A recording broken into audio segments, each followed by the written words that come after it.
Presiden lantik Sudaryono menggantikan Nani Sdeang yang mundur dari Kepala BGN. Pemerintah mengatakan akan ada perbaikan pengelolaan program MBG.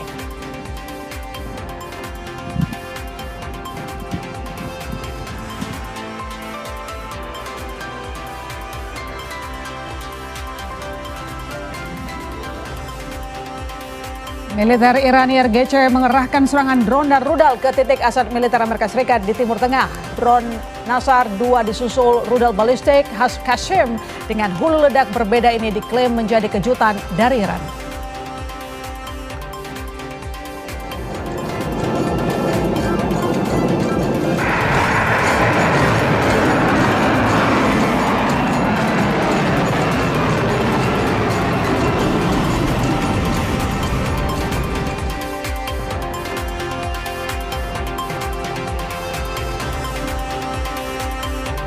Sekjen Paradi Bersatu, Ade Darmawan mengkritik penempatan posisi duduk Wakil Presiden Gibran Rakabuming yang tidak sejajar dengan Presiden Prabowo Subianto dan berada sederet dengan menteri dalam sidang kabinet 20 Juli lalu.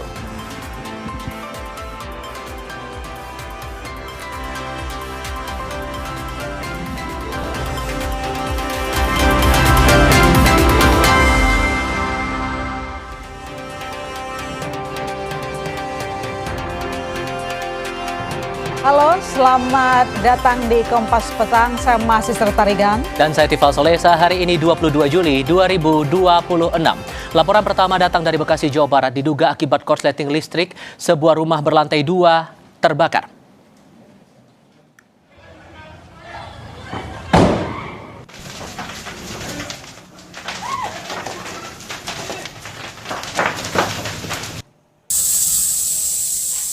Api diduga bermula dari lantai 1 bagian gudang yang dijadikan sebagai kamar driver yang kosong.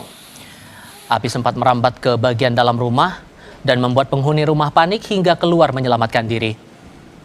Pemadam kebakaran dari Disdam Karmat, Kota Bekasi yang sampai di lokasi langsung melakukan pemadaman agar tidak merambat ke bangunan lain.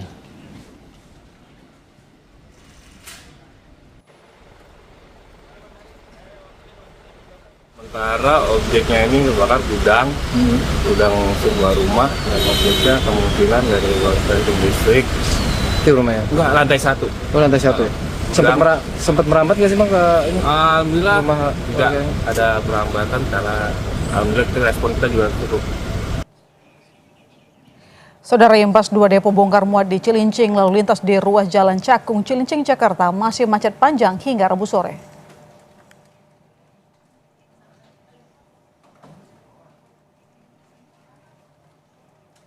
Bahkan dapat terlihat jelas melalui pantauan drone, arus lalu lintas di kedua arah Cakung Cilincing dan arah sebaliknya sama-sama macet. Kemacetan disebabkan aktivitas bongkar muat di 2 depo kawasan Cilincing sehingga mengakibatkan antrean panjang kendaraan.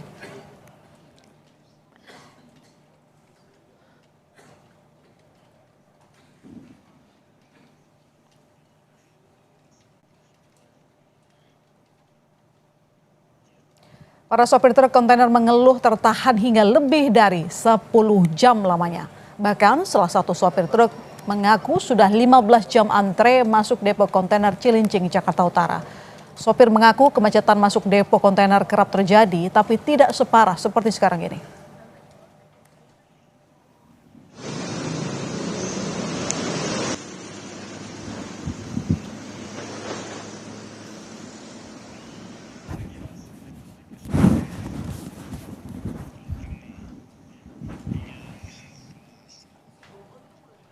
Saya dari Cilincing, mau buang kosongan ke sini ke BSA di Cakung.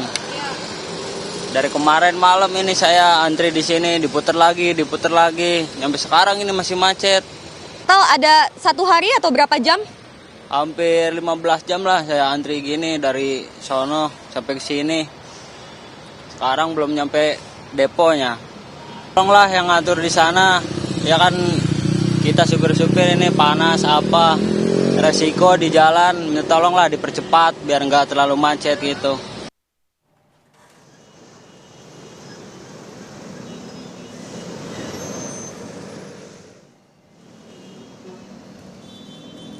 Kementerian Perhubungan berkoordinasi dengan Polda Metro Jaya dan Suku Dinas Perhubungan DKI untuk mencegah kemacetan kendaraan pada jam sibuk di Jalan Raya Cakung Cilincing.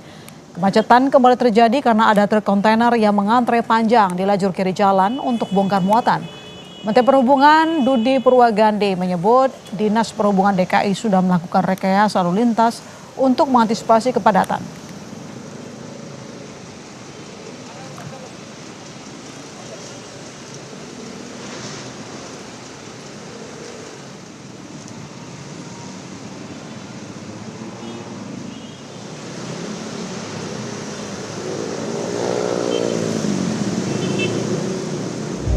Baik Polres maupun Polda berkaitan dengan pengaturan jalan di sana. Jadi sudah koordinasi Pak ya? Sudah koordinasi dan kita berharap juga dengan Dinas Perhubungan DKI karena ada beberapa tempat yang memerlukan dukungan dari Dinas Perhubungan untuk supaya kita mengatur bagaimana kendaraan-kendaraan yang melakukan mobilisasi di wilayah itu bisa diatur secara baik. Peristiwa lainnya datang dari Sumatera Utara. Polisi melaksanakan olah TKP lanjutan bersama perusahaan gas negara atau PGN untuk memastikan penyebab ledakan rumah di Medan, Sumatera Utara.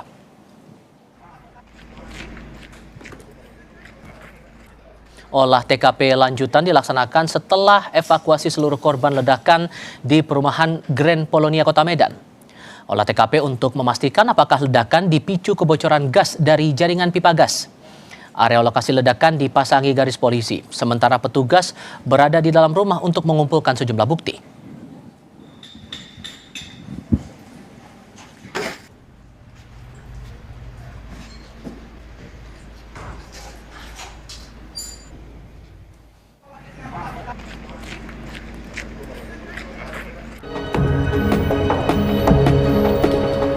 Tim gabungan menemukan korban terakhir yang dinyatakan hilang akibat ledakan rumah di Kompleks Grand Polonia Medan, Sumatera Utara. Korban ditemukan tertimpa puing-puing bangunan di lantai 2 rumah saat alat berat yang diterjunkan terus melakukan penyisiran. Dengan ditemukannya korban ketiga, seluruh korban sudah berhasil ditemukan dan dievakuasi. Selanjutnya, polisi fokus pada investigasi. Korban ke-6 dan terakhir sudah dapat dievakuasi. Dan saat ini dibawa ke rumah sakit, salah satu rumah sakit di Kota Medan. Dari ke-6 korban sudah dapat disimpulkan bahwa yang sampai dengan saat ini mengalami meninggal dunia ada 3 korban dan 3 lainnya terdiri dari 2 masih dalam perawatan dan satu dalam keadaan sehat walafiat. Hasil pemeriksaan awal Lab 4 Polda Sumatera Utara mengungkap ledakan diduga berasal dari dapur rumah.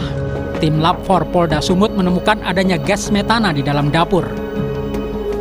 Hasil yang sudah kita temukan bahwa kerusakan yang terjadi itu ciri khas menunjukkan bahwa tekanan ini semua dari dalam rumah. Artinya ada di sana tekanan yang kuat yang membuat sampai yang dinding atau barang-barang yang lain itu roboh di sana. Nah, di dapur kita temukan di sana ada kompor tanam dan juga pintu-pintu yang terbuka di mana kompor ini terangkat ke atas. Nah, itu di sana adalah terminal gas yang digunakan untuk memasak. Nah, jadi artinya kalau ada tekanan di sana bisa diartikan bahwa terjadi di sana kebakaran gas gitu. Namun berdasarkan hasil deteksi gas yang dilakukan oleh tim perusahaan gas negara PGN di lokasi kejadian, tidak ditemukan kandungan gas metana atau gas bumi di salah satu rumah yang diduga menjadi lokasi sumber ledakan. Namun demikian, penyebab pasti masih menunggu investigasi resmi aparat keamanan. Berdasarkan hasil deteksi gas yang dilakukan oleh tim PGN yang disaksikan pihak eksternal berwenang di lokasi kejadian, termasuk di area lantai 1 maupun lantai 2 rumah terkait, menunjukkan angka 0 ppm atau tidak terdeteksi adanya kandungan gas metana di lokasi kejadian, kata Area Head PGN Medan, Agus Kurniawan. Rekaman CCTV memperlihatkan saat ledakan dahsyat terjadi di sebuah rumah di Kompleks Polonia Medan. Serpihan material rumah berserakan, mulai dari kaca hingga asbes langit-langit rumah yang hancur. Suara ledakan terdengar hingga radius beberapa ratus meter. Tim Liputan Kompas TV. Ke informasi lain, Presiden melantik Sudaryono sebagai Kepala Badan Gizi Nasional menggantikan Nanik Esdeyang yang mengundurkan diri karena alasan kesehatan.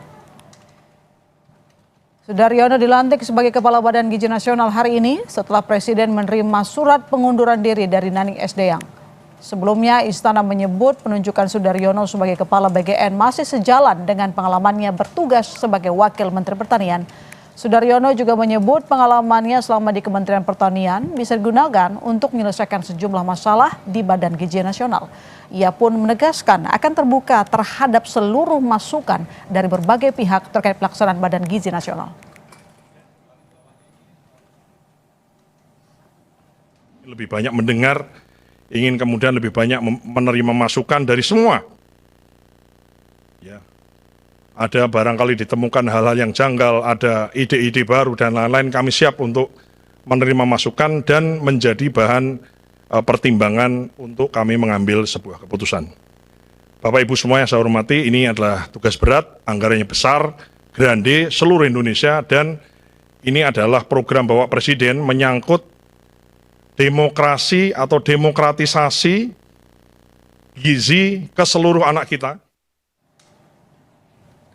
Istana resmi menerima surat pengunduran diri Nanik Esdeyang dari Kepala Badan Gizi Nasional. Istana menyebut alasan pengunduran diri murni karena kondisi kesehatan yang memerlukan penanganan dan tidak memungkinkan Nanik melanjutkan tugas memimpin BGN. Nanik memilih melepas jabatannya untuk fokus menjalani pemulihan kesehatan. Deputi Bidang Kemitraan dan Hubungan Media Badan Komunikasi Pemerintah Kurnia Ramadan menyebut pengunduran diri Nanik Esdeyang tidak terkait proses penyidikan kasus korupsi MBG yang sedang dilakukan Kejagung.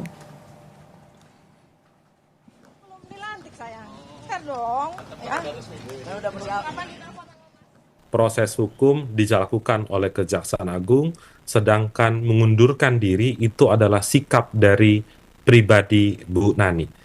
Tentu bagi kami tidak ada hubungannya, proses hukum di Kejaksaan Agung toh masih berlangsung, dan saat ini Bu Nani mengundurkan diri dengan alasan kesehatan, bahkan disebutkan secara spesifik sakit apa yang dialami oleh Bu Nani, dan Presiden cepat tanggap atas konteks pengunduran diri itu dengan mengangkat Pak Sudaryono menjadi Kepala Badan Gizi Nasional mendatang.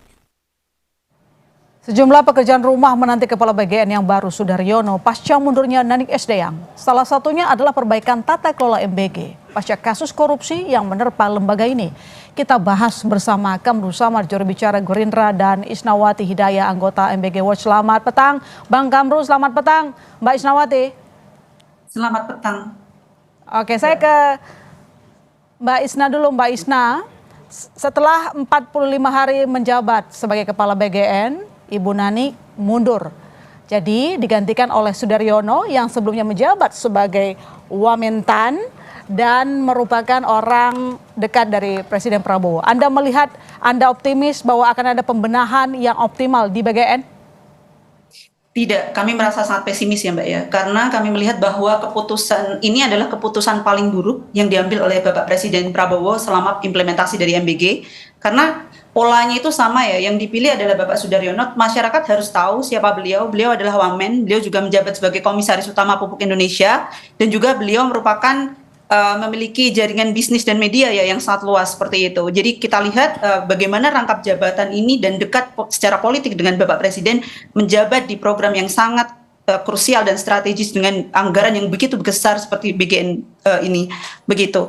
Dan polanya itu sama ya, dan tidak belajar dari kesalahan masa lalu. Itulah kenapa kami menyebutnya sebagai tidak belajar atau keputusan terburuk begitu. Karena yang pertama, pemilihan Dadan Hindayana tidak berdasarkan meritokrasi atau kepakarannya begitu, dan itu ada dugaan korupsi yang melilit beliau begitu. Dan kemudian ada Nanik Esdeyang, meskipun beliau saat ini mengundurkan diri, tapi faktanya beliau gagal melakukan evaluasi dan audit selama libur sekolah setelah menyebabkan banyak sekali polemik, SPPG yang ditutup selama 2 minggu tapi tanpa tangible output seperti itu. Iya. Dan sekarang Mbak Sudaryono seperti itu. Oke, Bang Kamru, tadi Mbak Isna mengatakan bahwa tidak optimis akan ada perbaikan setelah Bang Sudaryono menjabat sebagai Kepala BGN. Jawaban Anda?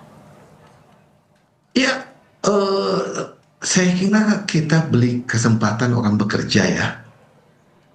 tidak pantas dan tidak patut kita mengambil kesimpulan sebelum bekerja.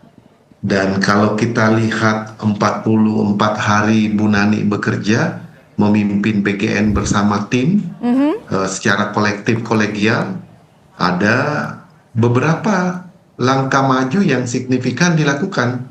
Misalnya menemukan 414 SPPG yang belum beroperasi tetapi telah menerima pencairan dana.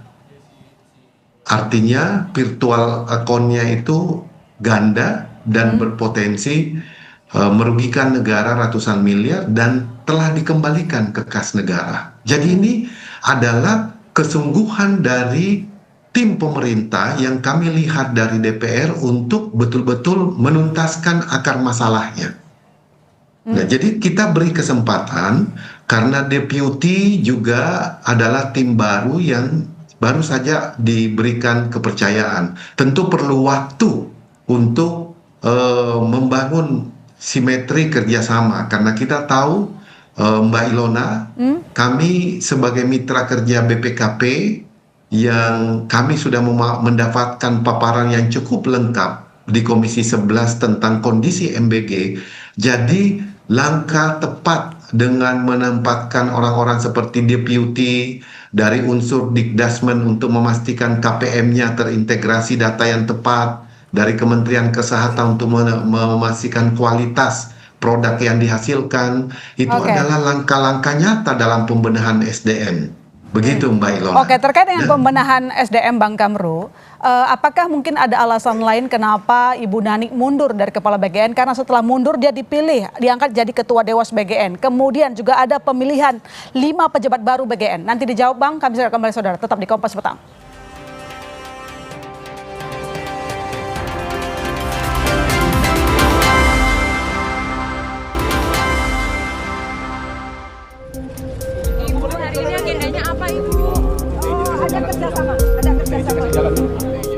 Ini adalah salah satu momen kemunculan mantan Kepala BGN Nanik Sdeyang ke publik terakhir kalinya saat ia mendatangi gedung KPK Jakarta pada 7 Juli 2026. Saat itu, Nanik bersama dengan pimpinan BGN lainnya melakukan audiensi dengan KPK terkait pencegahan korupsi dan perbaikan tata kelola pelaksanaan program makan bergizi gratis. Kehadiran ex-kepala BGN Nanik juga sempat jadi sorotan saat menolak berbicara dan menghindari kejaran wartawan seusai ia menghadiri rapat kerja tertutup bersama Komisi 9 DPR RI pada 15 Juni 2026 lalu. Rapat perdana tersebut membahas tentang anggaran lembaga. Mundurnya Nanik Sdeyang dari Kepala BGN masih meninggalkan sejumlah persoalan yang jadi sorotan. Koalisi masyarakat sipil yang tergabung dalam MBG Watch saat rapat dengar pendapat umum dengan Komisi 9 DPR RI pada Kamis lalu menyoroti tidak transparannya kepemilikan SPPG. Saya berharap kita tidak terjebak pada isu dapur harus higienis, penyerapan UMKM lokal harus sekian dan lain-lain. Bapak, Ibu, ini soal kausalitas. The main problem is who is running this program. Siapa pemilik SPPG-nya? Sepanjang SPPG-nya masih dimiliki oleh orang-orang yang punya konflik kepentingan, saya sangat tidak yakin bahwa kemudian dapurnya akan dikelola dengan baik. Dan itu kalau terus terjadi, maka sampai 2029 kita akan mendiskusikan masalah yang sama. Melelahkan sekali. Pasca mundurnya Nanik, pemerintah mengatakan Badan Gizi Nasional akan langsung berbenah. Selain mengangkat Sudaryono sebagai pengganti Nanik, perombakan struktural besar-besaran di pucuk pimpinan dan jajaran eselon 1 juga dilakukan. Para pejabat baru ditarik langsung dari lintas instansi penegak hukum dan juga keuangan seperti BPKP, Kejaksaan Agung, Kementerian Keuangan, Kemenkes, dan juga Kemendikbud. Setelah mengundurkan diri dari Kepala Badan Gizi Nasional, Nanik Sdeyang tetap akan dilibatkan di BGN. Mensesnek bilang, Nanik akan jadi Ketua Dewan Pengawas BGN. Alasannya, pengalaman Nanik dinilai masih dibutuhkan untuk memberikan masukan dan pengawasan terhadap pelaksanaan program. Memang di dalam desain keorganisasian di BGN itu ada yang disebut Dewan Pengawas, dan oleh karena pengalaman beliau yang sebelum menjabat sebagai kepala BGN, beliau sempat menjabat sebagai wakil kepala BGN, kemudian tanggal 8 Juni kemarin beliau ditunjuk menjadi kepala BGN, ya, tentu saja dengan pengalamannya Bapak Presiden merasa Ibu Nani masih bisa untuk memberikan kontribusi yang optimal, tentu dengan peran yang berbeda. Kepala BGN baru nantinya dituntut mampu mengatasi sejumlah persoalan tata kelola MBG. Apalagi program andalan Presiden Prabowo ini sempat diterpa kasus dugaan korupsi tata kelola MBG yang menyeret sejumlah petingginya. Tim Liputan Kompas TV. Ya, Mbak Isna, itu disebutkan bahwa Kepala BGN baru dituntut untuk membenahi BGN. Anda tetap tidak yakin akan ada perubahan yang maksimal?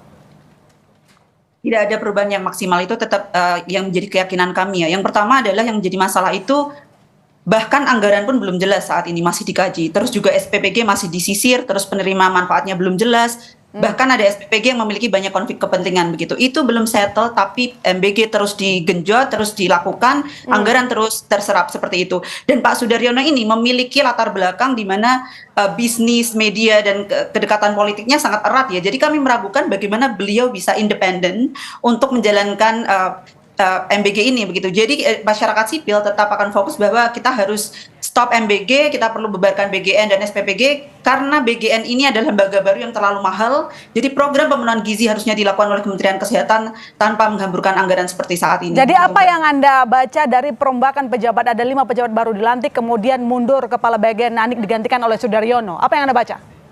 Pola yang kami lihat adalah ini seperti janji ketika mau audit dan evaluasi saat libur sekolah. Jadi untuk men-tone down kritik publik yang saat ini sedang pada puncaknya. Karena ketika Bapak bilang Bu Nanik baru 45 hari, kita tidak bisa melihat seperti itu, tidak bisa fragmented. Kita sudah 1,5 tahun lebih melihat MBG menghamburkan anggaran, programnya carut-marut. Jadi masyarakat itu sudah capek, sudah lelah, bahkan kami menyayangkan anggaran pendidikan juga digunakan untuk MBG ini, begitu. Hanya sebagai tool down katanya Bang Samad. Enggak, jadi menurut saya justru BGN ini, MBG sekarang menjadi faktor penggerak ekonomi di desa-desa, Mbak Isnawati. Kemudian telah membuka lapangan kerja yang cukup signifikan. Signifikan berapa Bang Samad? Mungkin dikasih tahu datanya. Dampak ekonominya berapa? Datanya 27.000 SPPG dikali 47 orang tiap SPPG di luar kepala SPPG, di luar ahli gizi dan akuntan. Jadi itu lapangan kerja yang nyata dan real yang tercipta. Bagaimana mungkin kita menjalankan program ini yang sudah diterima manfaatnya, dirasakan manfaatnya secara baik untuk keperluan gizi maupun untuk lapangan kerja dan ekosistem supply chain-nya sudah mulai terbentuk, Mbak Ilona. Supply chain-nya terbentuk maksudnya gini, masyarakat lokal sudah mulai membuat bioflok untuk menyuplai ikan, menyuplai sayuran, dan seterusnya ke SPPG itu. Jadi ekosistemnya sudah terbentuk. Saya ingin mengundang Mbak Isna jalan-jalan ke SPPG misalnya di daerah-daerah terpencil, misalnya Cianjur bagian selatan. Ya kan, yang kira-kira kalau naik mobil 9 sampai 12 jam dari Jakarta melewati 2 sampai 3 gunung. Nah, supaya bisa melihat, merefleksikan apa yang terjadi di desa-desa terhadap program ini. Yang berikutnya, betul ada masalah korupsi, ada masalah tata kelola, ada masalah kualitas yang harus terus dijaga. Ini tanggung jawab BGN di bawah pimpinan yang baru untuk membuktikan bahwa hal tersebut tidak akan terjadi lagi. Baik, nah, anggaran untuk tahun ini sudah clear, sudah disiapkan karena sudah ada di dalam APBN, Mbak Ilona. Yang dibahas itu adalah anggaran 2027. Masukan dari masyarakat sipil sangat penting. Tuntutan teman-teman itu sangat penting dan itulah menjadi suara yang harus didengar oleh pemerintah. Kami setuju itu, Mbak. Oke, baik. Mbak Isna, tadi disampaikan ekosistemnya sudah terbentuk, ada dampak ekonominya juga. Jadi secara tidak langsung, ini Bang Samad mau bilang bahwa tidak mungkin membubarkan BGN seperti yang Anda tuntut barusan. Oke, jadi kalau kita lihat ya Mbak ya, ketika Bapak mengatakan bahwa menciptakan lapangan kerja dan lain sebagainya, koalisi masyarakat sipil juga kami melakukan riset ya begitu. Kalau ada korelasi antara ekspansi SPPG dengan harga pangan lokal begitu. Ketika SPPG semakin diekspansi, harga pangan lokal akan korelasinya akan semakin naik begitu. Dan untuk 1,19 juta ya pekerja di relawan SPPG seperti itu, Bapak juga tidak boleh menutup mata bahwa banyak sekali yang kehilangan pekerjaan. Dari kalkulasinya ada sekitar 1,9 juta dari toko makanan atau warung-warung sekitar di bidang makanan dan minuman ya, toko kelontong kecil seperti itu yang harus bersaing dengan MBG seperti ini. Kita tidak boleh menafikan ke bagaimana mereka sulit untuk berjuang juga seperti itu, Bapak. Bang Samad mungkin bisa direspon? Menarik. Itu yang disampaikan Mbak Isna itu terjadi di 3 bulan, 6 bulan pertama MBG tahun lalu. Berarti sekarang udah nggak ada masalah, Bang? Sekarang toko-toko lokal, pedagang lokal, justru mereka menjadi penggerak supplier untuk masuk di SPPG. Ini udah berbeda. Coba turun lagi deh, berbeda. Keadaannya sudah berbeda, termasuk yang mengelola kantin-kantin sekolah juga sudah terlibat. Sebentar Bang Samad, saya coba ke Mbak Isna. Mbak Isna, Anda punya data apa yang tadi untuk mengonfirmasi bahwa UMKM maupun IKM itu terdampak buruk dari proyek MBG? Kami menggunakan data dari BPS juga ya Mbak ya. Kami melakukan kalkulasi itu, bahkan kami mengkoleksi harga pangan tingkat lokal seperti itu dan mengkurasi data SPPG dan kami merunning beberapa model ekonometrik di situ untuk mendapatkan hasil itu. Jadi ini sangat robust dan bisa dicek atau direplikasi oleh orang yang lainnya. Dan ketika Bapak mengatakan saya kurang turun ke lapangan seperti itu, kita tidak boleh melihat hanya sporadis seperti itu karena kita harus melihat dari kacamata yang besar dengan anggaran sebesar itu, beneficiary sebanyak itu, Bapak. Kita juga harus melihat bahwa ketika tadi disebut bioflok, tapi kita lihat banyak sekali makanan yang menjadi sampah, potensi kerugiannya mencapai 1,27 triliun per minggu, begitu. Karena makanannya tidak hygiene, bergizi, dan jadi juga Mbak Ilona, rasanya apa tidak yang sesuai. disampaikan ini adalah sebetulnya framing yang tidak memiliki dasar. Jadi sayang sekali kalau intelektual kita, intelektual muda ini membangun framing triliunan setiap hari jadi sampah. Aduh, sedih sekali.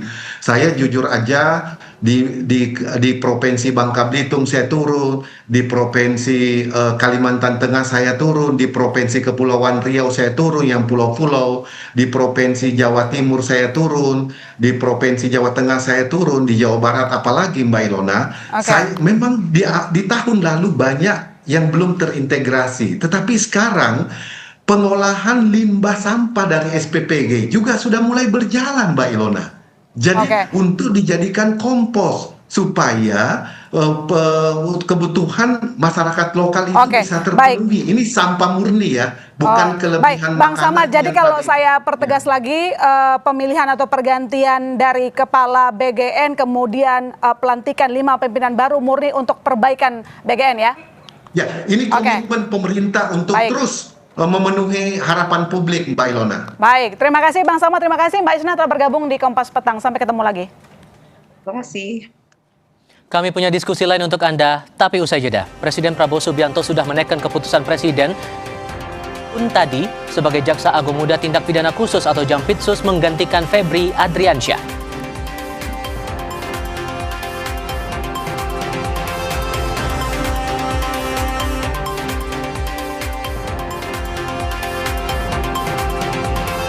Militer Iran IRGC mengerahkan serangan drone dan rudal ke titik asal militer Amerika Serikat di Timur Tengah. Drone disusul rudal balistik khas Qasem dengan hulu ledak berbeda ini diklaim menjadi kejutan dari Iran.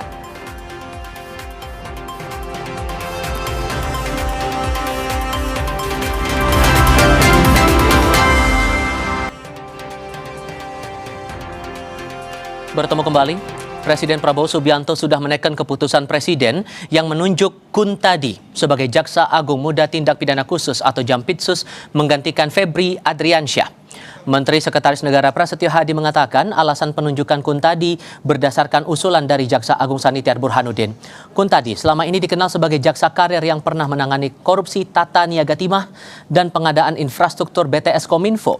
Sebelum ditunjuk menjadi Jampitsus, Kuntadi menjabat Kepala Badan Pemulihan Aset Kejaksaan Agung sejak 20 November 2025.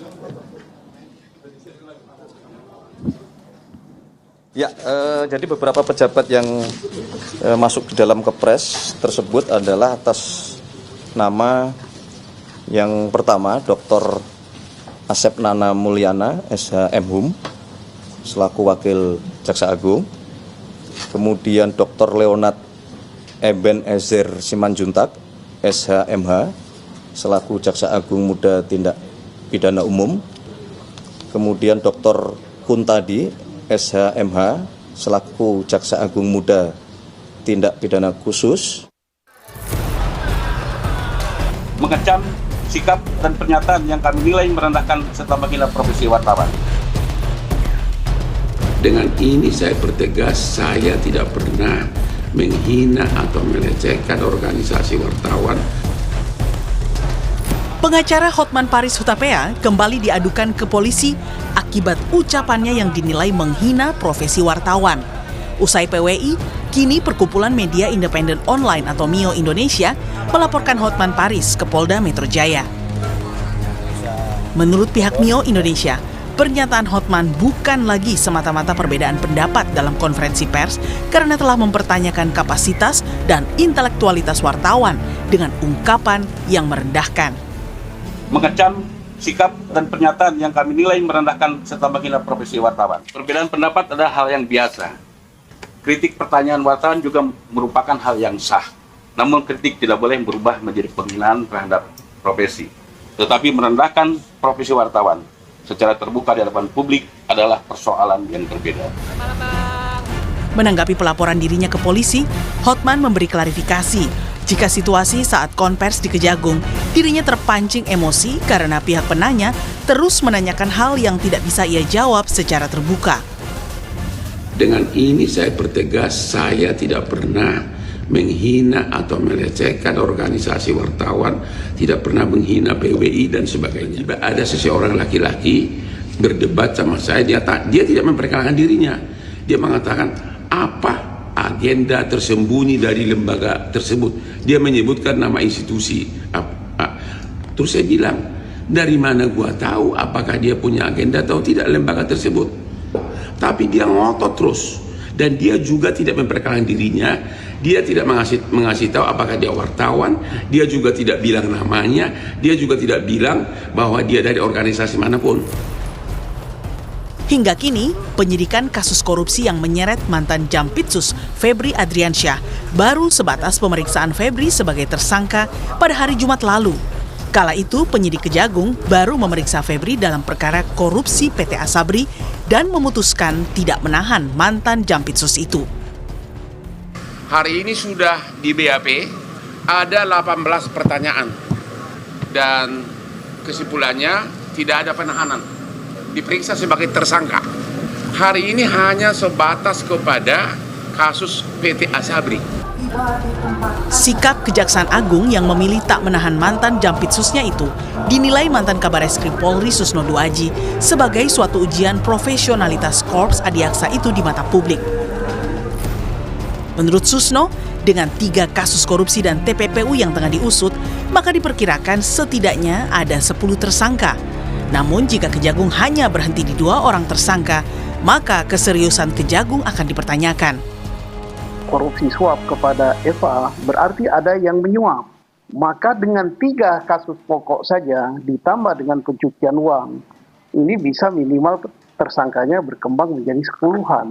Kalau memang kejaksaan ini yang kita yakini dia tidak akan mengorbankan nama baik kejaksaan yang reputasinya sudah sangat baik di Republik ini demi melindungi FA. Tetapi manakala tolak ukur itu tidak dilakukan oleh kejaksaan, maka masyarakat akan kecewa dan benar adanya apa yang diduga orang bahwa ini jeruk makan jeruk. Terbaru, Presiden Prabowo resmi menetapkan Kuntadi sebagai Jaksa Agung Muda Tindak Pidana Khusus menggantikan Febri Adriansyah. Kini, bola berada di tangan Jampitsus baru untuk membongkar dugaan korupsi dan TPPU yang melibatkan mantan atasannya. Tim Liputan, Kompas TV.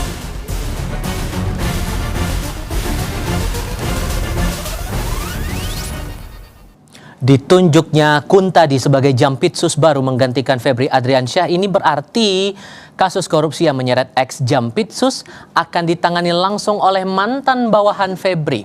Mampukah Kuntadi dan jajarannya bekerja secara profesional? Sementara itu, dari pantauan tim liputan Kompas TV di lapangan, kembali ada aksi unjuk rasa. Ini dia di depan Gedung Kejaksaan Agung Jakarta Selatan yang menuntut penangkapan dan transparansi atas kasus yang melibatkan mantan Jampitsus Febri Adriansyah. Mari kita akan diskusikan soal ini, soal Jampitsus baru dan komitmennya untuk mengusut kasus Febri Adriansyah bersama dengan para narasumber. Bergabung saat ini anggota Komisi 3 DPR RI dari fraksi Partai Gerindra Bob Hasan serta peneliti Pukat UGM Zainur Rahman. Selamat sore semuanya, dengan Tifal di sini, apa kabar? Selamat sore. Selamat sore. Terima kasih semua sudah bergabung dalam diskusi kami kali ini. Mas Zainur, saya mulai dengan Anda dulu. Setelah ditunjuk akhirnya Kuntadi yang pernah jadi Dirdik Jampitsus bawahannya Febri Adriansyah sekarang jadi Jampitsus. Sejauh mana optimisme Anda mengusut Jampitsus yang baru ini bisa mengusut kasusnya Febri? Ya, pesimis ya. Bayangkan Dirdik menjadi Jampitsus ketika waktu itu FA-nya sebagai atasannya. Kalau perkara-perkara yang diduga terkait dengan FA itu adalah perkara-perkara yang ditangani oleh kejaksaan, pertanyaannya apakah yang sekarang menjadi Jampitsus baru ini tidak memiliki keterkaitan? Ini kan lagi-lagi problem potensi konflik kepentingan. Kita susah untuk dapat memastikan bahwa pejabat-pejabat yang baru ini memang tidak memiliki keterkaitan dengan kasus yang sedang ditangani ini. Sehingga sekali lagi, apapun mekanisme yang ingin coba disampaikan oleh kejaksaan, publik mengalami kesulitan untuk memahami dan publik susah untuk diyakinkan bahwa ini memang benar-benar profesional, independen, bebas dari konflik kepentingan. Misalnya dari indikator tidak ditahannya FA. Dari zaman dulu sampai sekarang, kejaksaan itu kalau tangani perkara korupsi selalu dilakukan penahanan kepada tersangka. Silakan cek tersangka-tersangka kejaksaan itu kalau tipikor selalu ditahan. Apa yang membedakan dengan FA? Apakah FA ini kemudian tidak sesuai dengan apa yang menjadi kebiasaan dari kejaksaan? Kalau dari sisi KUHAP misalnya, menurut kami alasan penahanannya sangat kuat. Misalnya ketika tersangka itu memberikan informasi tidak sesuai fakta. Ya, misalnya ini kan disampaikan oleh kuasa-kuasa hukumnya ya. Sudah ada sedemikian rupa upaya untuk mengaburkan harta itu di aku-aku milik DR. Di aku-aku kemudian punya yayasan, punya satu usaha untuk membangun satu proyek di Kalimantan dan seterusnya. Itu kalau dari sisi hukum acara pidana, dari sisi KUHAP, itu seharusnya sudah menjadi salah satu hal yang menjadi dasar bagi penyidik untuk melakukan penahanan. Belum lagi kita bicara FA pengaruhnya sangat besar, sangat mungkin untuk mempengaruhi saksi, menghilangkan alat-alat bukti, melakukan tindak pidana lagi dan seterusnya. Gitu, Mas Tifal. Oke, ini sudah ada pengalaman 6 tahun sebagai Febri ini punya profil sebagai Jampitsus 6 tahun, Mas Bob. Kemudian kasus ini diusut oleh Dirdiknya waktu itu. Sejauh mana Anda menaruh optimisme kalau kemudian ada analisis dari Mas Zainur kayaknya agak meragukan nih bakal tuntas kasus ini. Kalau Anda gimana, Mas Bob? Ya, saya cukup sepakat dengan Mas Zainur ini, tapi sebelumnya saya ingin juga menjelaskan bahwa kedudukan saya memang sebagai anggota Komisi 3, tapi kemudian jangan lupa sebelum saya menjadi anggota Komisi 3 atau DPR, saya adalah praktisi hukum yang menangani klien saya di Jiwasraya dan Asabri. Artinya begini. Maka pengalaman pribadi saya akan saya jelaskan di sini, dan apa yang disampaikan atau rasa kekhawatiran publik hari ini terkait dengan jeruk makan jeruk maupun penanganan perkara yang boleh jadi dapat penilaian yang kurang profesional ya.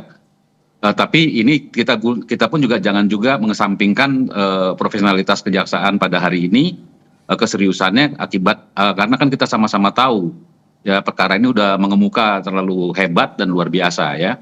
Nah, jadi di masa lalu itu semasa saya menjadi salah satu kuasa hukum terkait dengan perkara Asabri maupun Jiwasraya, itu ada kedudukannya memang FA itu adalah sebagai Jampitsus, tapi jangan lupa bahwa Jampitsus yang sekarang ini adalah pada saat perkara Asabri ya, contohnya itu Dirdiknya adalah beliau yang sekarang Jampitsus.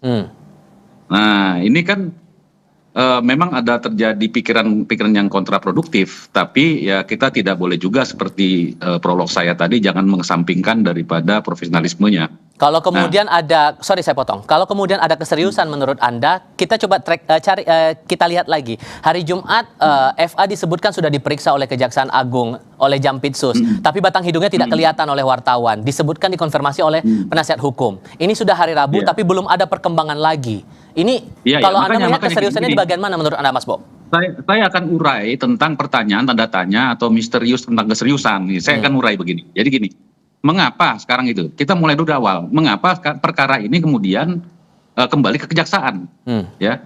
Nah, maka temuan atau bukti-bukti yang ditemukan oleh Kortas Tipikor Polri kemarin itu dialihkan ke kejaksaan karena memang berkas perkara seluruhnya TPPU ini kan bukan pidana pokok. TPPU ini merupakan pidana tambahan yang berdasarkan predikat crime tipikor yang ada di Asabri. Contohnya Asabri aja kita ambilnya ya. Maka kalau seandainya Polri menegakkan sendiri, ini kan justru membutuhkan waktu yang lama. Membutuhkan penyidikan yang begitu jelimet dan koordinasi dan konsolidasi lagi kembali. Dan kembali lagi juga ke kejaksaan nanti untuk tahapan selanjutnya. Dan dalam konteks sekarang ini bukan tahapan selanjutnya yang diserahkan atau dikembalikan kepada kejaksaan, tetapi memang dioper alih dari kepolisian karena memang penyidik daripada kasus Asabri yang sebagai predikat crime itu adalah penyidik Kejaksaan Agung. Maka pandangan kita ketika ini kembali kepada penyidik kejaksaan, diharapkan kita tanpa melihat siapa yang melaksanakan penanggulangan atau penanganan perkara ini, termasuk dalam hal ini adalah Jampitsus yang baru merupakan dirdik masa lalu terkait dengan perkara Asabri. Baik. Nah ini kan nanti baru kita bicara tentang bagaimana tingkat profesionalismenya yang dipengaruhi oleh sistem. Yang jadi pertanyaan juga masalah penahanan, Mas Bob.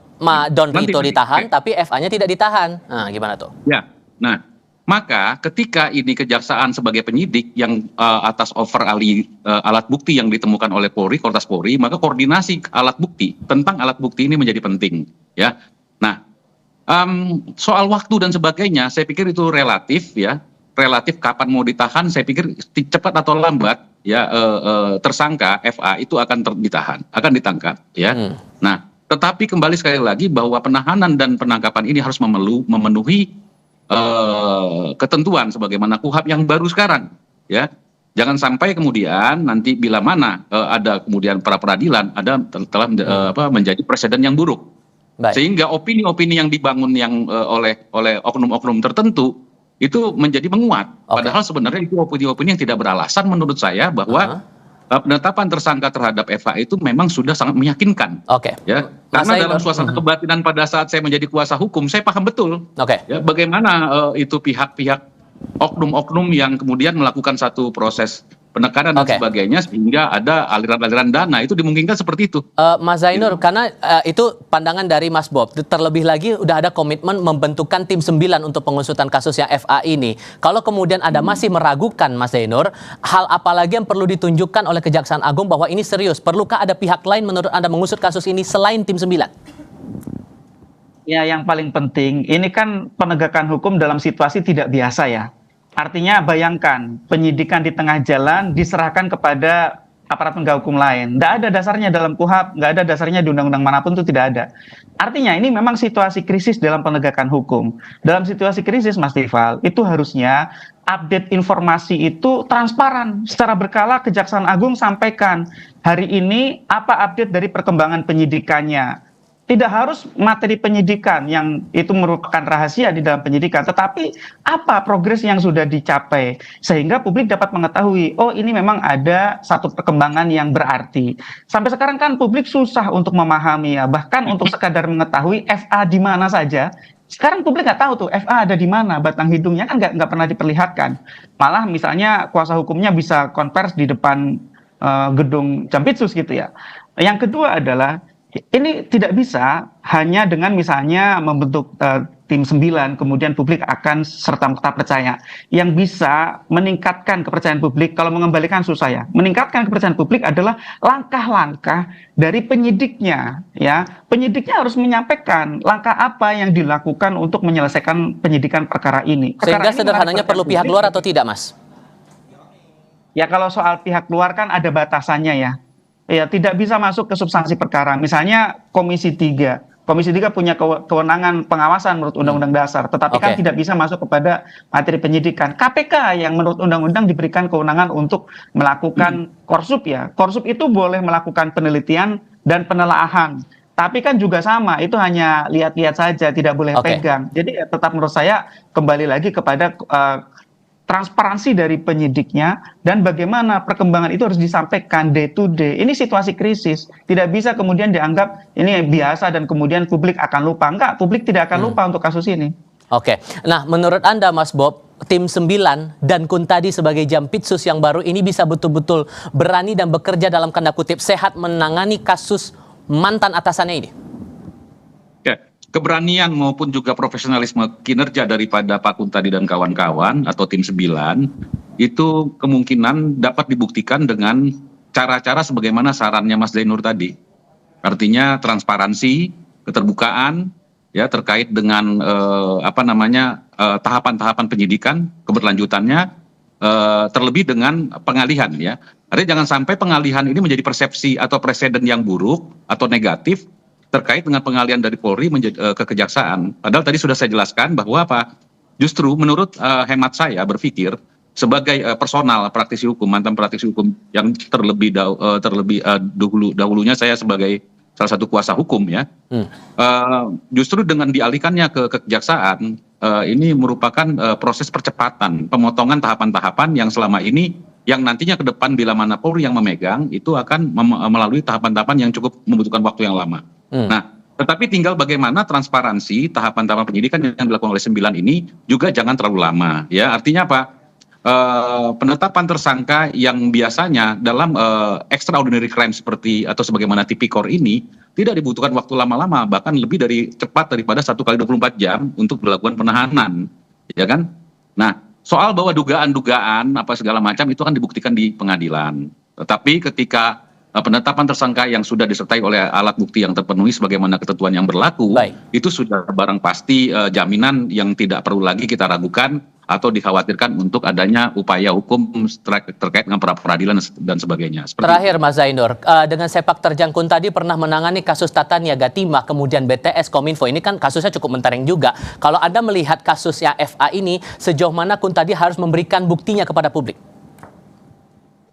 Tidak ada yang meragukan kapabilitas personal, termasuk Jampitsus baru atau tim 9. Tapi yang diragukan publik adalah independensinya. Apakah berani untuk memang benar-benar menegakkan hukum? Apalagi ketika kasus yang diduga terkait dengan FA itu terjadi ketika yang bersangkutan juga ada di dalam. Ini problem yang sangat rumit dari sisi potensi konflik of interest, konflik kepentingan. Sehingga memang satu-satunya pembuktian adalah dengan transparansi penyidikan, tahap per tahap, day to day, disampaikan kepada publik. Dan harus ada kemajuan setiap harinya. Kalau tidak ada kemajuan, publik tidak percaya. Mulai dari penahanan. Bukan soal apa, memang KUHAP tidak mengatakan harus segera ditahan atau seperti apa. Tidak, tetapi itu sudah merupakan SOP di internal kejaksaan sendiri. Setiap perkara korupsi itu tersangkanya ditahan oleh kejaksaan. Yang kedua, kalau menurut KUHAP yang baru, 20/2005, itu sudah sangat jelas ya, ada resiko-resiko dari FA itu untuk menghilangkan barang bukti, mempengaruhi saksi, atau yang sudah sangat jelas adalah memberikan informasi yang tidak sesuai fakta. Dilihat dari kuasa hukumnya membuat skenario-skenario antara kuasa hukum FA dengan kuasa hukum DR. Sehingga simpulannya adalah buktikan, cukup itu. Baik, Mas Zainur, Mas Bob, terima kasih sudah berdiskusi bersama saya kali ini. Selamat sore semuanya. Terima kasih. Sore. Sesaat lagi di Kompas Petang, militer Iran IRGC mengerahkan serangan drone dan rudal ke titik aset militer Amerika Serikat di Timur Tengah. Drone Nasr 2 disusul rudal balistik Haj Qasim dengan hulu ledak berbeda ini diklaim menjadi kejutan bagi Iran. Ilon akan bersama Anda sebentar lagi.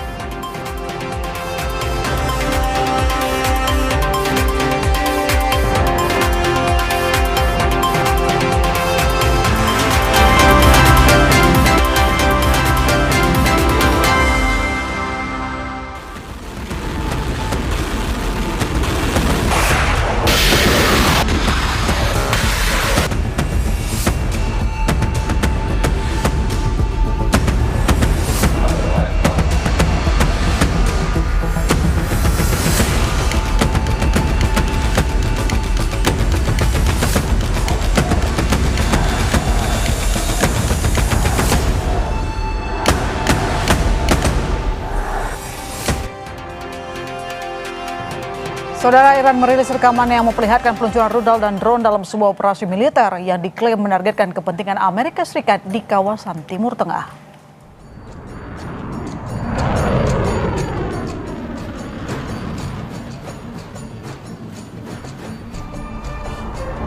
Tayangan itu menampilkan sejumlah rudal yang diluncurkan secara bergelombang dari peluncur bergerak di beberapa lokasi yang tidak diungkap secara rinci. Pemerintah Iran menyebut serangan tersebut merupakan bagian dari operasi militer yang menyasar fasilitas serta kepentingan militer Amerika Serikat di kawasan Teluk dan Timur Tengah.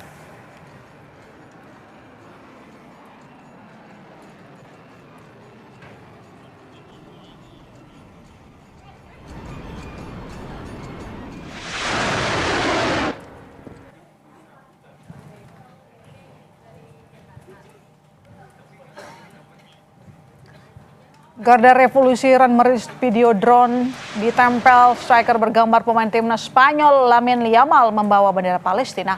Peluncuran drone dengan striker Lamine Yamal itu dilibatkan bersama dengan diluncurkannya gelombang ke-24 Operasi Victory. Drone dan rudal Iran meluncur ke sejumlah situs militer Amerika Serikat di kawasan Timur Tengah.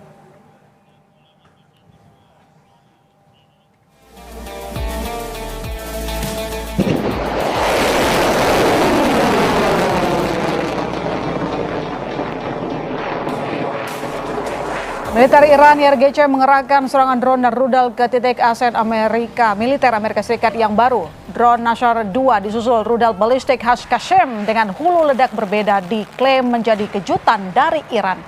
Rudal dengan tampilan mirip Kyber Shaken ini menjawab tantangan Amerika dalam serangan Amerika ke Iran yang diklaim memiliki daya jangkau yang lebih jauh dan kecepatan hantaman yang lebih tinggi.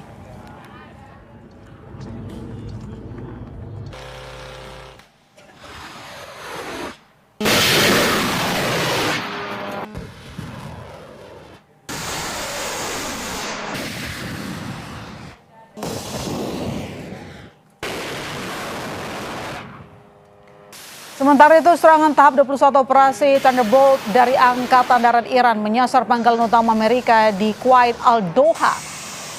Media Iran IRIB News melaporkan Al-Doha merupakan salah satu pangkalan militer Amerika Serikat di bagian barat Kuwait serta penopang utara di Asia Barat yang menampung sebagian besar peralatan dan serta tentara Amerika Serikat baik dari Angkatan Udara, Laut maupun Udara.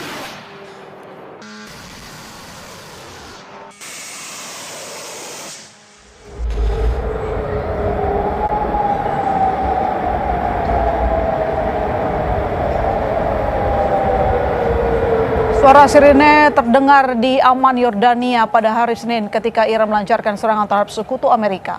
Iran juga melancarkan serangan terhadap Kuwait dan Bahrain, markas armada kelima Angkatan Laut Amerika Serikat. Angkatan bersenjata Yordania mengatakan telah mencegat dan menembak jatuh 3 rudal Iran hingga tidak ada kerusakan material atau korban jiwa. Militer Amerika Serikat mengidentifikasi 2 tentara yang tewas di Yordania dalam serangan yang menyebabkan 1 orang lainnya hilang.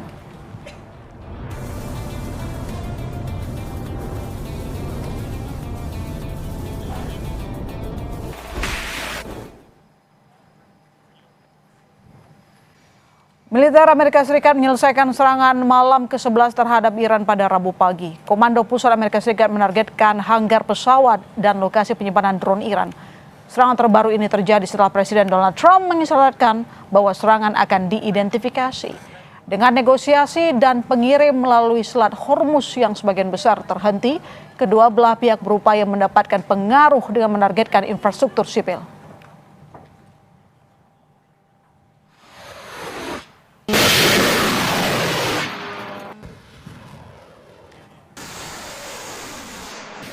Iran mengultimatum Amerika Serikat untuk memperluas perang jika serangan Amerika Serikat terus berlanjut. Lalu bagaimana Iran mempersiapkan perang habis-habisan melawan Amerika Serikat dan sekutunya di kawasan bersama praktisi dan pengajar hubungan internasional Synergy Policies Dina Prapto Raharja. Selamat petang Mbak Dina.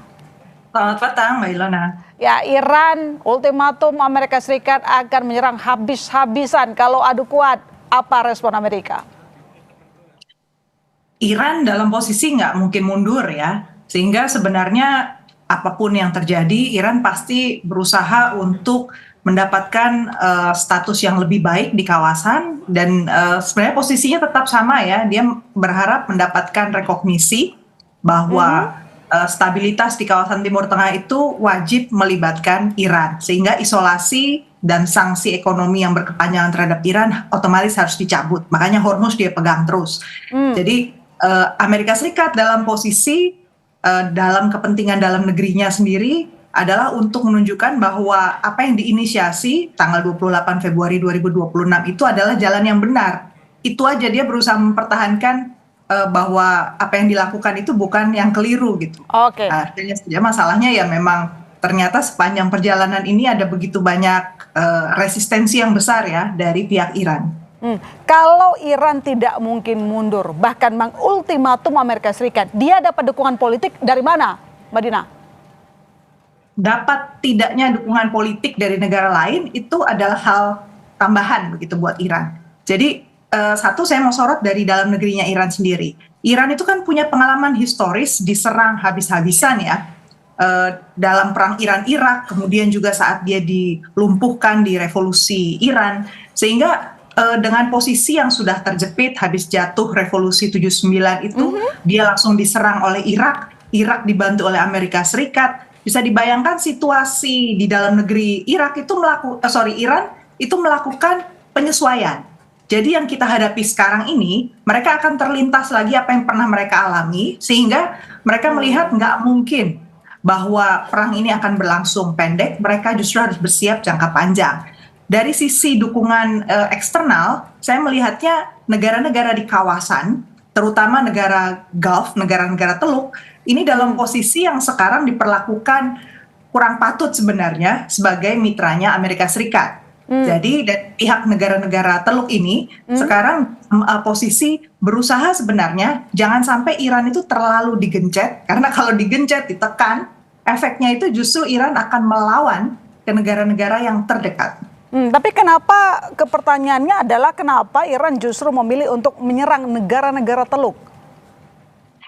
Negara-negara Teluk itu simbol, dan di satu sisi negara-negara Teluk itu juga punya basis militer, dan mereka mengandalkan ketergantungan pada jasa perlindungan militer dari Amerika Serikat.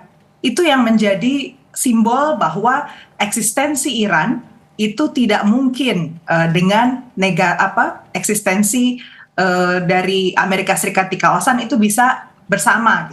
Harus ada posisi yang disepakati dari kedua belah pihak, entah Amerika cabut dari Timur Tengah, dari military bases yang ada di negara-negara Teluk, atau memang Iran harus diakui bahwa dia memang pemain yang penting di kawasan. Ya, kalau sebagai simbol pun kita ketahui bahwa negara Teluk itu ada pangkalan militer Amerika Serikat, begitu ya. Lalu apakah nanti negara Teluk akan diam saja atau menunggu apa gerakan permintaan dari Amerika? Negara-negara Teluk sekarang dalam posisi melakukan transisi sebenarnya. Mereka juga melakukan penyesuaian. Mereka tahu dengan semakin lemahnya Amerika Serikat dari segi amunisi, kemudian juga dari segi teknologi persenjataan, sekarang sudah ada pesaing dari Amerika Serikat. Rusia dalam kondisi tertekan, tapi sudah ada China yang sekarang menjadi penyedia teknologi alternatif.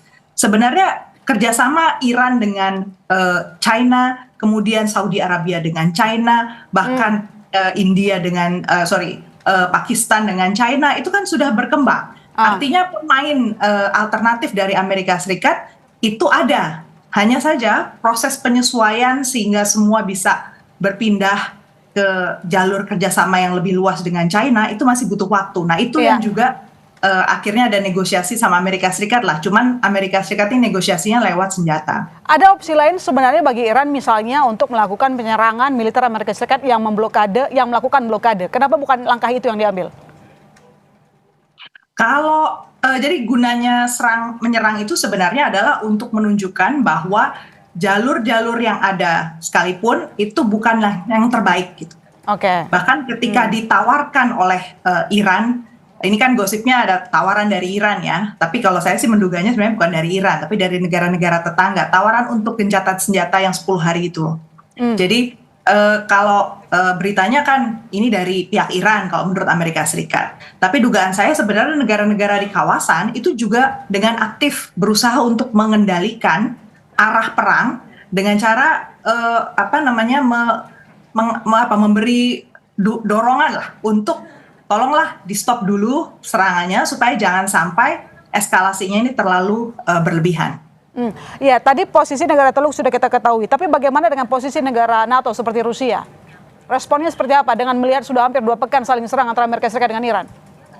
Negara NATO atau Rusia? Karena itu negara NATO dan Rusia maksud saya. Negara NATO dan Rusia. Oke. Negara-negara NATO posisinya satu, kemarin di pertemuan terakhir di Ankara, mereka tidak mau terlibat langsung dalam perang di Iran. Dan konsekuensinya kemudian Menteri Perang Amerika Serikat sudah datang kembali lagi, kemudian bilang, kalau gitu kita evaluasi kehadiran Amerika Serikat di pangkalan-pangkalan militer di negara-negara NATO, khususnya yang disorot adalah Spanyol dan Italia. Artinya, kedepannya ini udah pastilah Spanyol dan Italia akan melakukan upaya-upaya di mana mereka bisa lebih mandiri secara militer. Dari segi Rusia, kita lihat bahwa pertemuan terakhir di Ankara itu menunjukkan militerisasi yang lebih tinggi, anggaran pertahanan, bahkan ada bank multilateral yang diciptakan oleh negara-negara NATO bersama dengan Kanada untuk membiayai pengembangan senjata-senjata presisi jarak jauh. Dan ini artinya Rusia itu menjadi salah satu target sasaran. Jadi Rusia ini dalam posisi yang dibidik betul oleh Rusia, jadi oleh NATO, sehingga artinya ke depannya ini sebenarnya posisi Rusia dalam posisi yang masih ditekan oleh NATO. Berarti urusan Timur Tengah sebenarnya itu masih menjadi domainnya Amerika Serikat. Dan apakah memang Anda melihat bahwa nanti akan terbuka perang yang lebih luas, apalagi kita lihat juga ada ancaman terkait dengan Selat Hormuz atau mungkin juga ada ketegangan di Al-Mandeb. Bagaimana dengan situasi harga minyak saat ini juga sudah mulai mendidih begitu, Mbak Dina? Bagaimana dampaknya terhadap negara-negara kawasan? Satu, negara-negara kawasan jelas agenda mereka untuk menjadikan ekonominya lebih diversified, punya sumber penghasilan baru dari pengembangan AI, kemudian juga perbankan, kemudian ada turisme. Mereka kan sebenarnya sudah menyiapkan ya aneka infrastruktur dasar supaya investasi-investasi asing masuk ke kawasan Teluk.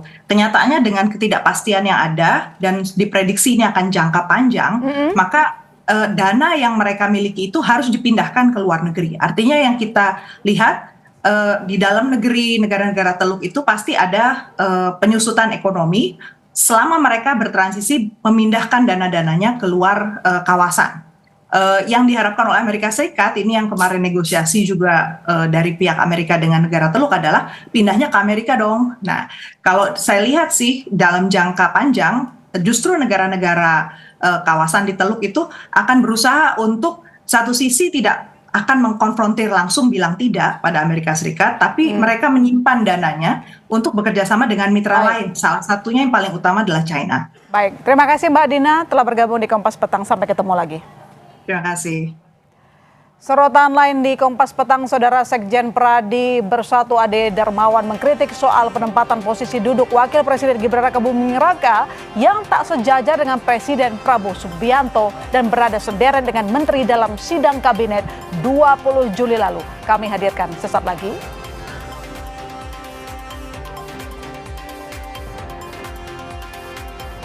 Kompas Petang juga menyoroti kebakaran melanda kawasan pasar tradisional Kayu Tanam, Kabupaten Padang, Pariaman, Sumatera Barat. Akibat insiden tersebut, belasan kios hangus terbakar dan tidak bisa lagi digunakan. Tetap bersama kami di Kompas Petang.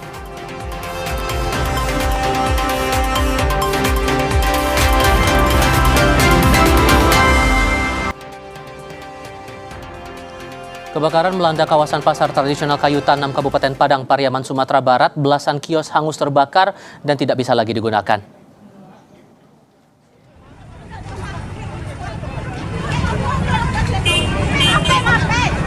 Kebakaran diduga akibat ledakan tabung gas di salah satu kios. Banyaknya material yang mudah terbakar membuat api cepat membesar hingga menghanguskan 15 kios di pasar itu. Tim Damkar Padang Pariaman mengerahkan 10 unit mobil pemadam. Proses pemadaman berlangsung selama 2 jam. Tidak ada korban jiwa, namun kerugian diperkirakan mencapai 2,5 miliar rupiah. kronologi ini tadi berdasarkan informasi dari warga setempat bahwasanya terjadi ledakan gas, berkemungkinan dari gas yang bocor di salah satu warung yang ada di 15 warung yang terbakar ini.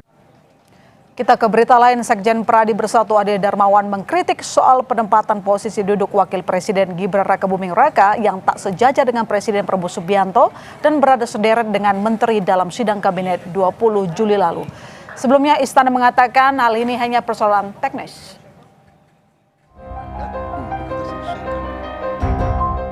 Ada yang berbeda dalam sidang kabinet paripurna yang digelar di Istana Negara pada 20 Juli lalu.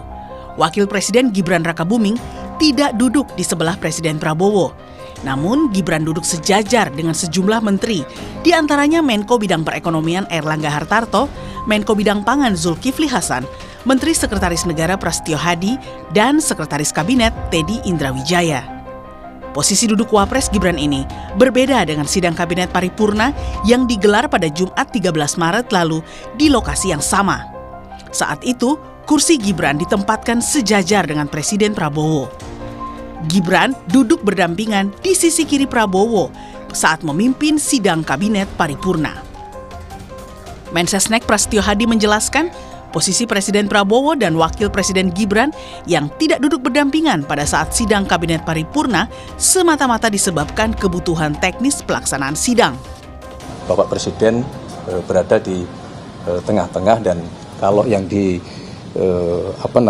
dipertanyakan adalah posisi dari Bapak Wakil Presiden, kalau menurut kami ini hanya masalah kebutuhan teknis semata, tidak ada hal-hal lain yang mungkin perlu dikhawatirkan.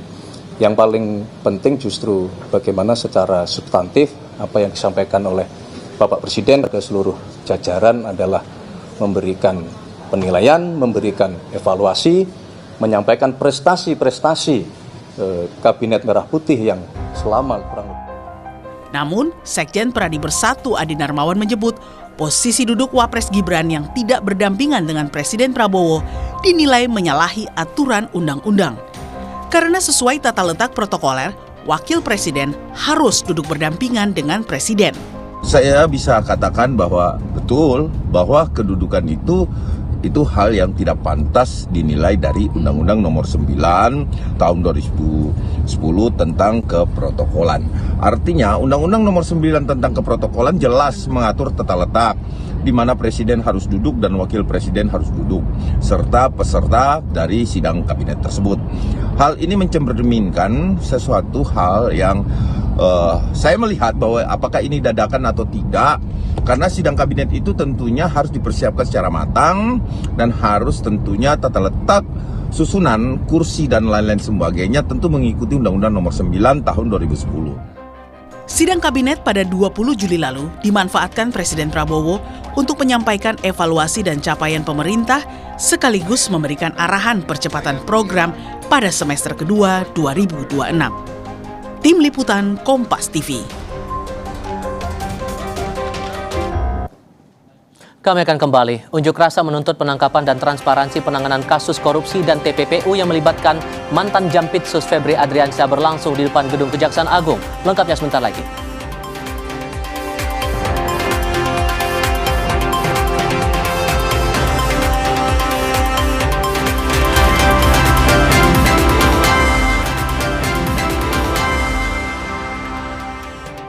Saudara, pemerintah berupaya meningkatkan akses masyarakat terhadap hunian yang layak dan terjangkau.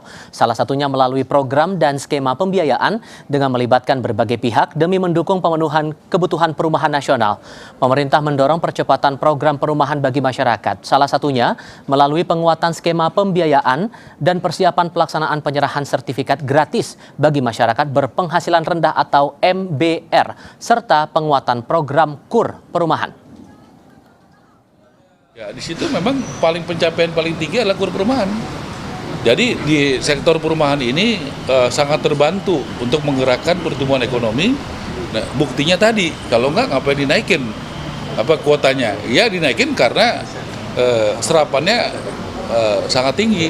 Artinya skema yang dibuat oleh pemerintah ya oleh Presiden Prabowo, karena kur perumahan ini baru pertama kali ada. Ya, baru Pak Prabowo yang membuat kur perumahan. Ya, tadi saya katakan kontraktor developer toko bangunan yang UMKM mendapatkan subsidi bunga, kan gitu ya. Gitu. Dan juga yang UMKM yang 100 juta ke bawah tidak perlu jaminan dan bunganya hanya 0,5%. Ini untuk supaya arahan Presiden Prabowo supaya bisa membantu rakyat bebas dari rentenir. Sinergi antar pemangku kepentingan akan terus diperkuat agar penyaluran pembiayaan dapat menjangkau lebih banyak masyarakat dan pelaku usaha di sektor perumahan. Dan untuk FLPP dari target 10 triliun diberikan, kita baru menyalurkan sekitar 32% ya, tepatnya seperti itu. Dan dari total semua ya pencapaian BRI itu baik yang kur perumahan dan juga FLPP, totalnya kami sudah menyalurkan sebesar 13,8 triliun atau pencapaiannya sekitar 63% ya dari target yang ada. Nah ini kan baru bulan Juli ya, dan harapannya memang sampai Desember nanti rasanya si BRI akan achieve target lebih dari 100%. Itu saja dari saya. Kolaborasi pemerintah dan Bank Rakyat Indonesia diharapkan mampu mendukung target pembangunan perumahan nasional.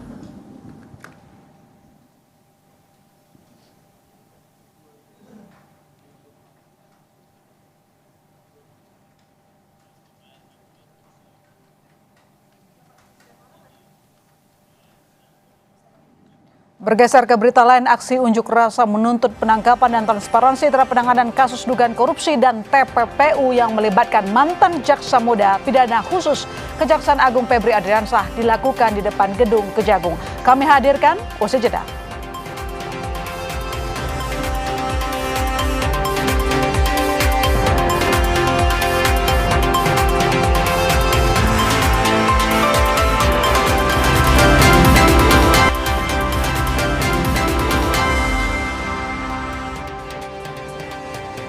Saudara, aksi unjuk rasa menuntut penangkapan dan transparansi terhadap penanganan kasus dugaan korupsi dan TPPU yang melibatkan mantan jaksa muda pidana khusus Kejaksaan Agung Febri Adriansyah dilakukan di depan gedung Kejagung.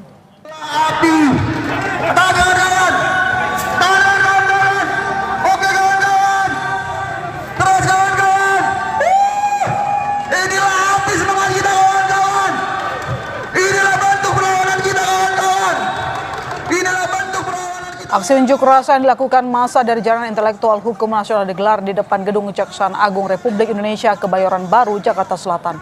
Massa sempat menyegel gerbang depan gedung Kejaksaan Agung sebagai simbol kekecewaan atas penanganan kasus dugaan korupsi dan TPPU yang melibatkan Febri Adriansyah yang dinilai janggal. Dalam aksi yang rasa kali ini, massa menuntut agar Kejaksaan Agung menangkap mantan jampitsusnya Febri Adriansyah dan meminta agar penyidikan kasus ini dilimpahkan dari Kejagung ke KPK.